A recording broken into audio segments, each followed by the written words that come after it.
Hello everyone, সকলকে আমার YouTube channel knowledge bank টুকেতে স্বাগত। আজকে আমি তোমাদের ক্লাস 8-এর পরিবেশ ও বিজ্ঞানের রায়মার্টিন অর্থাৎ প্রশ্নবিচিতার 3 নম্বর সেটের Contai Hindu girls high school এইচএস-এর ফিজিক্যাল সায়েন্স এবং লাইফ সায়েন্সের যতগুলো কোশ্চেন আছে সমস্ত কোশ্চেনের অ্যান্সার আমি আজকের ভিডিও আলোচনা করব। তার আগে বলবো, চ্যানেল নতুন থাকলে চ্যানেলটিকে সাবস্ক্রাইব করে এবং তার সাথে সাথে পাশে থাকা বেল আইকনটি ক্লিক করে নিও, যেন নেক্সট ভিডিও দিলে তোমরা সেই ভিডিওটার নোটিফিকেশন সঙ্গে সঙ্গে পেয়ে যাও। ভালো লাগলে অবশ্যই বন্ধুদের সঙ্গে শেয়ার করবে এবং কমেন্ট করে জানাবে। ঠিক আছে, তাহলে শুরু করা যাক। এবং যদি তোমরা আমার হোয়াটসঅ্যাপ নম্বরে যদি যোগাযোগ করতে চাও বা হোয়াটসঅ্যাপ গ্রুপে যুক্ত হতে চাও, তাহলে এই নম্বরে তোমরা মেসেজ করবে 8145150357।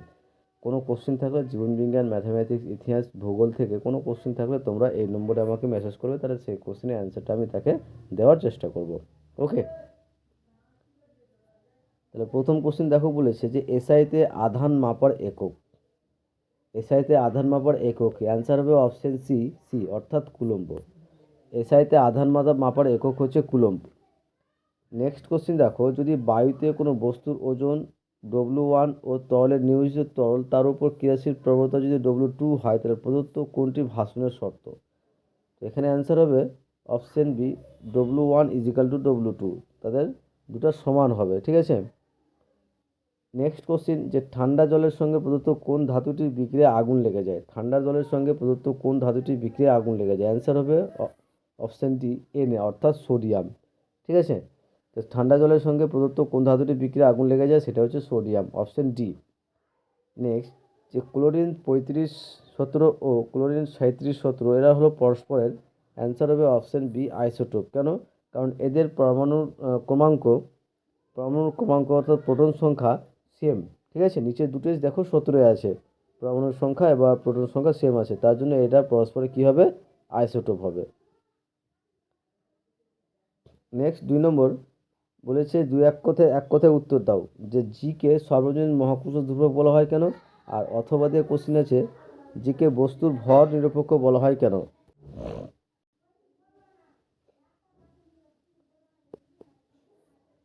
দেখো, যে এক কথায় উত্তর, যে জি কে সর্বজনীন মহাকর্ষ ধ্রুবক বলা হয় কেন?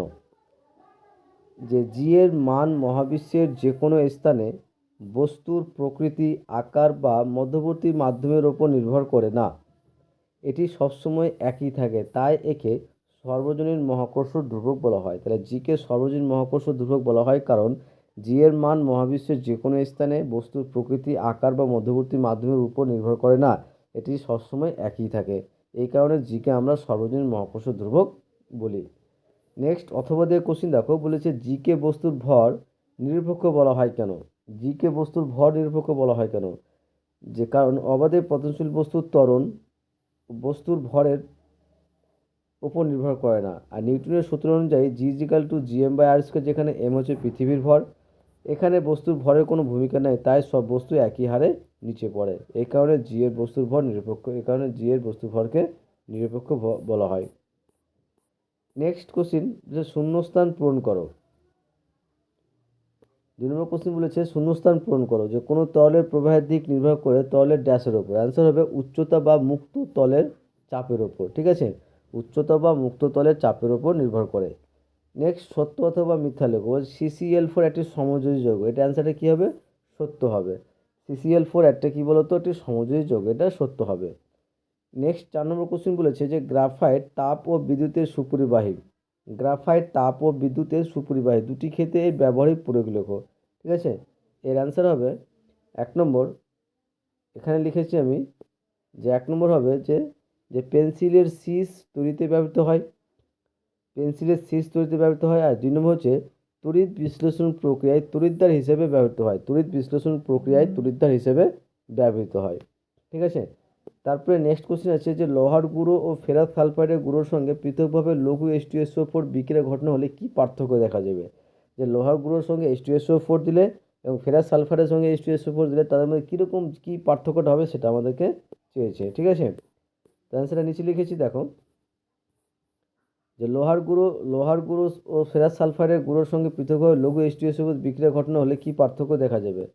অ্যান্সার হবে যে যে লোহার গুঁড়ো ফেরাস সালফারের গুঁড়োর সঙ্গে লঘু সালফিউরিক অ্যাসিড অর্থাৎ H2SO4 যোগ করলে নিম্নলিখিত পার্থক্যগুলি লক্ষ্য করা যায়। কীরকম?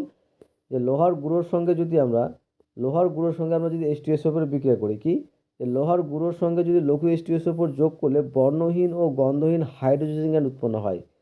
কি হয়? যে লোহার গুঁড়োর সঙ্গে যদি আমরা H2SO4 যোগ করি তাহলে সেক্ষেত্রে বর্ণহীন ও গন্ধহীন হাইড্রোজেন গ্যাস উৎপন্ন হয়, আর এই গ্যাসটি দাহ্য ও শিখার সংস্পর্শে নীল শিখা সহ জ্বলে ওঠে। কিন্তু কিন্তু এবং বিক্রিয়াটা দেখে নেবে, বিক্রিয়া হচ্ছে এরকম হবে। কিন্তু ফেরাস সালফাইডের গুঁড়োর সঙ্গে যদি আমরা H2SO4 বিক্রিয়া করে দিলে কী উৎপন্ন হবে? ফেরাস সালফাইডের সঙ্গে যদি লঘু H2SO4 এর সঙ্গে যোগ করা হয় বা বিক্রিয়া করা হয় তাহলে পচা ডিমের মতো দুর্গন্ধযুক্ত হাইড্রোজেন সালফাইড উৎপন্ন হবে। ঠিক আছে, এই হচ্ছে তাদের মধ্যে পার্থক্য। বিক্রিয়াটাও দেখে নেবে একটু। তারপরে নেক্সট কোশ্চিন দেখো, এ স্তম্ভের সঙ্গে 3 নম্বর কোশ্চিন বলেছে যে স্তম্ভ মেলাও। ঠিক আছে, এই নম্বর হচ্ছে বায়ুর চাপ। বায়ুর চাপের সঙ্গে কি অপশন সি 76.5 স্তম্ভ। বায়ুর চাপ হচ্ছে 76.5 স্তম্ভের চাপের সমান। অবাধে পতনশীল বস্তু, এটার অ্যান্সার হবে গ্যালিলিও। অবাধে পতনশীল বস্তু হচ্ছে গ্যালিলিও। নেক্সট Al2O3, এটা অ্যান্সার হবে উভধর্মী অক্সাইড। ঠিক আছে, 4 নম্বর উভধর্মী অক্সাইড। আর বেশি প্রসারণশীল ধাতু সেটা হচ্ছে এই অর্থাৎ সোনা। সোনা হচ্ছে বেশি প্রসারণশীল ধাতু। তারপরে নেক্সট কোশ্চেন বলেছে যে একটি বস্তুকে স্প্রিং তুলা থেকে ঝুলিয়ে দেখা গেল পাট দেখাচ্ছে 10 কেজি এবং বস্তুর উপর ক্রিয়াশীল বলের পরিমাণ নিউটন এককে নির্ণয় করো। ঠিক আছে, তো আমরা জানি বল সমান সমান হচ্ছে কি বলতো M × G, যেখানে M হচ্ছে বস্তুটির ওজন। ঠিক আছে, এবং জি হচ্ছে তোমার কি বলতো অভিকর্ষজ ত্বরণ। তো বস্তুর ওজন এখানে দেওয়া আছে তোমার 10 কেজি এবং অভিকর্ষজ ত্বরণের মান হচ্ছে প্রায় 9.8 মিটার পার সেকেন্ড স্কোয়ার। ঠিক আছে, তো 10 × 9.8 kg metre per second square সমান সমান 98। এটা যদি আমরা গুণ করলে আমরা পাবো 98, আর এই দুটো kg metre per second square মিলে হচ্ছে নিউটন, তাহলে কত হলো 98 নিউটন। নেক্সট বলছে ডাইনের সংজ্ঞা দাও। ডাইন কাকে বলা হয়? ডাইন হচ্ছে যে 1 গ্রাম ভরের কোনো বস্তুর ওপর যে পরিমাণ বল প্রয়োগ করলে 1 গ্রাম ভরের কোনো বস্তুর ওপর যে পরিমাণ বল প্রয়োগ করলে বস্তুটিতে 1 সেমি পার সেকেন্ড স্কোয়ার ত্বরণ সৃষ্টি হয়, একে আমরা কি বলবো? ডাইন বলবো। ঠিক আছে, নেক্সট কোশ্চিন দেখো। নেক্সট কোশ্চেন বলেছে ধাতু ও অধাতুর মধ্যে যে কোনো দুটি পার্থক্য লেখো, অথবা সমযোজী ও তরুযোজী যৌগের মধ্যে দুটি পার্থক্য লেখো। নিচে অ্যান্সারগুলো করেছি দেখো। যে প্রথমে আমরা পড়বো ধাতু ও অধাতুর মধ্যে দুটি পার্থক্য। ধাতু ও অধাতুর মধ্যে দুটি পার্থক্য: এক, যে ধাতু সাধারণত কক্ষ তাপমাত্রায় কঠিন ও উজ্জ্বল হয়, কিন্তু অধাতু কঠিন তরল বা গ্যাসীয় হতে পারে। যে ধাতু সাধারণত কক্ষ তাপমাত্রায় কঠিন ও উজ্জ্বল হয়, কিন্তু অধাতু কঠিন হতে পারে, তরল হতে পারে বা গ্যাসীয় হতে পারে এবং সাধারণত কি হয়? অনুজ্জ্বল হয়। এবং 2 নম্বর পার্থক্য যদি লিখি তাহলে হবে ধাতু তাপ ও বিদ্যুতের সুপরিবাহী, কিন্তু অধাতু তাপ ও বিদ্যুতের কি বলতো কুপরিবাহী। ঠিক আছে, তারপরে সমযোজী ও তড়িযোজী যৌগের মধ্যে পার্থক্য। সমযোজী ও তড়িযোজী যৌগের মধ্যে পার্থক্য: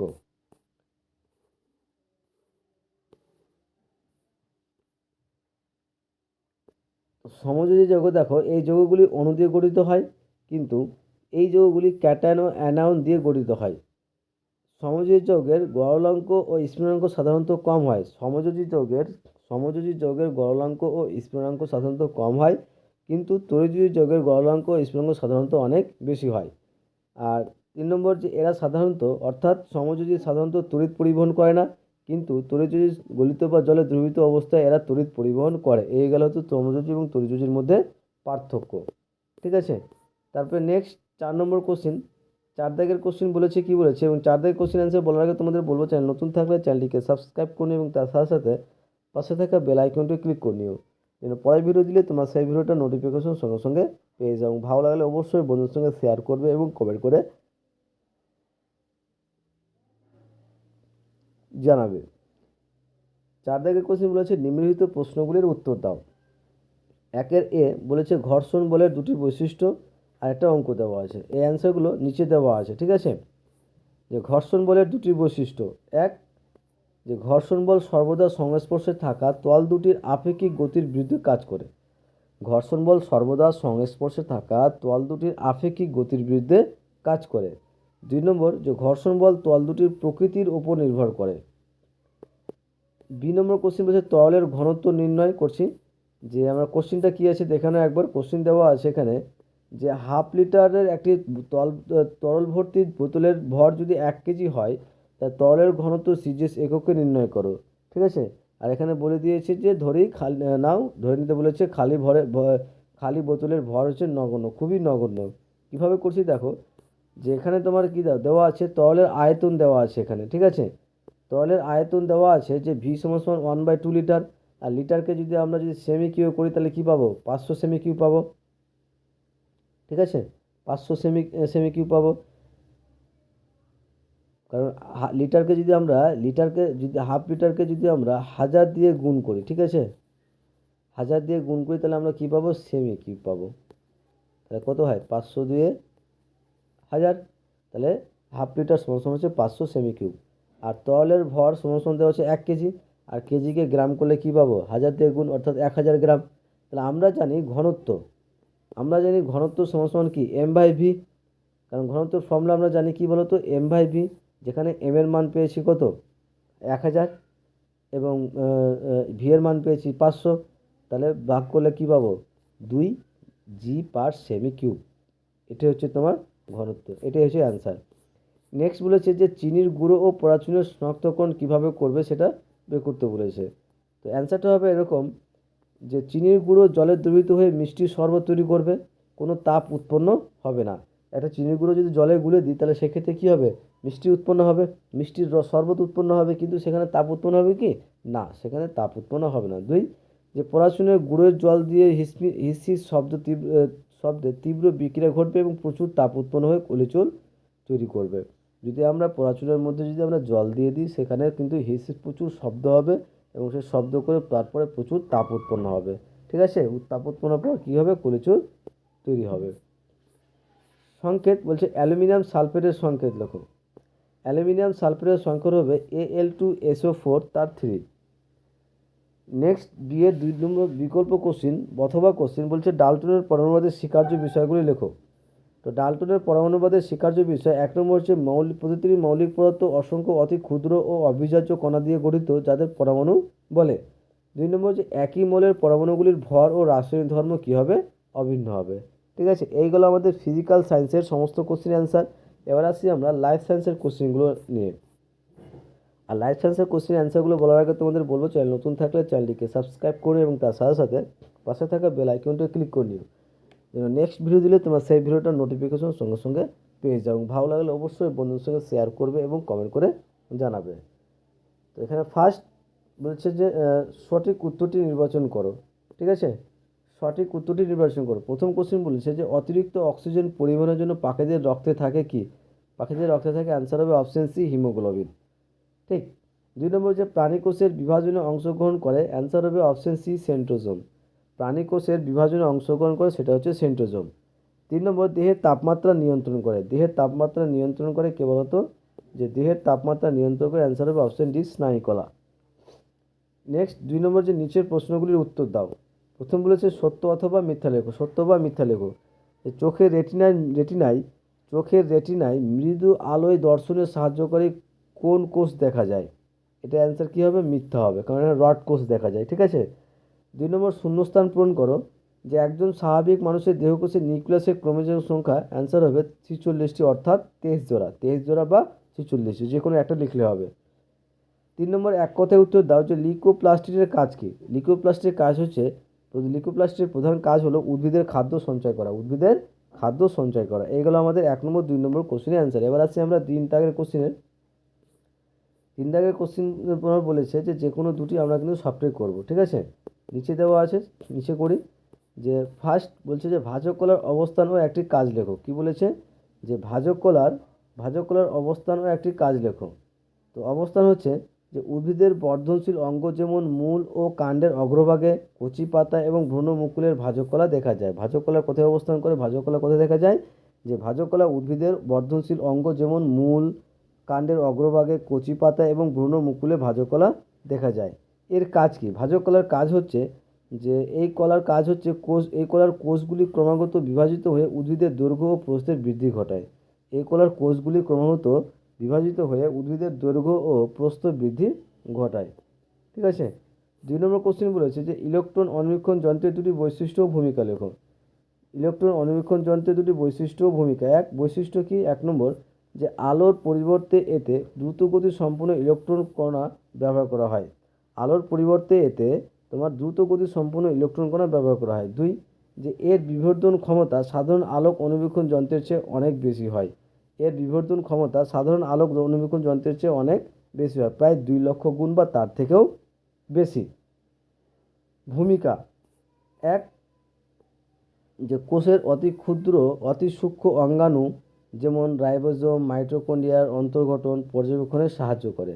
2 যে ভাইরাস এবং ব্যাকটেরিয়ার অভ্যন্তরীণ গঠন জানতে এটি একটি অপরিহার্য। ঠিক আছে। নেক্সট কোশ্চিন এবং এই ক্লাসের এই স্কুলের লাস্ট কোশ্চিন। আর লাস্ট কোশ্চিনটা বলার আগে তোমাদের বলবো, চ্যানেল নতুন থাকলে চ্যানেলটিকে সাবস্ক্রাইব করুন এবং তার সাথে সাথে পাশে থাকা বেল আইকনটি ক্লিক করে নিও, যেন পরের ভিডিও দিলে তোমরা সেই ভিডিওটার নোটিফিকেশন সঙ্গে সঙ্গে পেয়ে যাও। এবং ভালো লাগলে অবশ্যই বন্ধুর সঙ্গে শেয়ার করবে এবং কমেন্ট করে জানাবে। ঠিক আছে। তো 3 নম্বর কোশ্চিন বলেছে যে একটি একক পর্দা বিশিষ্ট কোষীয় অঙ্গাণুর নাম লেখো। আর এই অঙ্গাণুর একটি গুরুত্বপূর্ণ কাজ। তো একটি একক পর্দা বিশিষ্ট কোষীয় অঙ্গাণুর নাম হচ্ছে কি বলতো? লাইসোজোম বা ভ্যাকিওল। লাইসোজোম বা ভ্যাকিওল। আর কাজ, লাইসোজোমের কাজ কি?